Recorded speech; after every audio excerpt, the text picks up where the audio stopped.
Chef Ken. Asa ka, Chef Ken? Na ako karon go sa Simanlago. Iduaw ko ni Mama Mary go. Kay karon go September 8 go. Mo ni adlaw ni Mama Mary go. Asa na dapita, chef?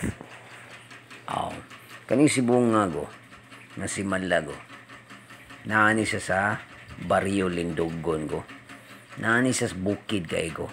Pero karon go nakita niyong video go unsa nakagwapo go. Na-upgrade na ni siya go tungod kay milagroso kay ni nga birhin go. Then famous kay ni siya nga simbahan go. Kay nga naman daghan na kay nahitabuan ni go nga mga milagro go nga natinuod yun go sa mga uban go nga nag-eskwela nurse go nga na successful na go ni-eskwela sila go medical go engineer, doktor go ug uban pa mga kurso go.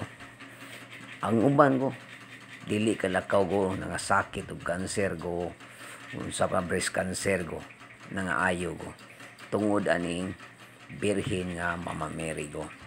So nakita nimong video go unsa kadaghag tao go, millions ang tao ani go lugaraha go, pero niagtog yapon mi go sayo ko ni matago alas 6 kadlawon go nanikay-sikay na kog init og tubig ko para mga pigo din iluto na kong sudan nga mong dadon go kay para nami balon go.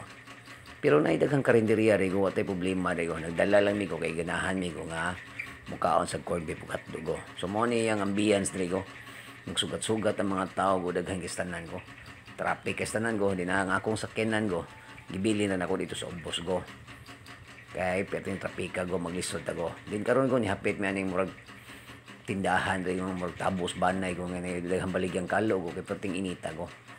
So mo ni ang lugar sa Simala Lindogon go. Kabalo ka go sa istorya aning simbahan na go nga namugna ni siya go. Namugna ning simbahan na go year 1998 go. Base sa akong nadunggan nga istorya ug akong nabasahan go. Din karon go kani si Ireneo Villamor go. Isa ni siya ka Diyos nun nga tiguang karaan ri go sa Lindogon go. Then karon go namatay ni si Ireneo Villamor go sa edad go nga 96 go. Ang anggaan niya go si Inko Niyong go. Nasa ni siya anak go nga pare go nga si Monsignor Tomas Villamor go. Mao nay istorya ning Simala go. Na kani si Ireneo Villamor go mao ni siya ipakita ni Mama Mary go diri sa dakong bukid go. Then ang ubang mga tao go wa kay katuo go.